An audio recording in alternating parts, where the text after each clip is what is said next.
गिरौदपुरी बाग मड़ा यात्रा। जय सतनाम साथियों। आज हम आपको लेकर चलेंगे छत्तीसगढ़ के हृदय में बसे एक ऐसे पवित्र स्थल की ओर जहां गुरु घासीदास बाबा जी ने सतनाम का अमृत पिलाया, समानता का संदेश फैलाया और सच्चाई की राह दिखलाई। यह है गिरौदपुरी बाग मड़ा।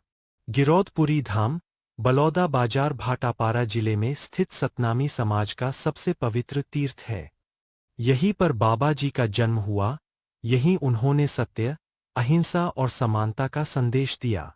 गिरौदपुरी के हरे भरे जंगलों और शांत वातावरण में आज भी उनके उपदेश गूंजते हैं।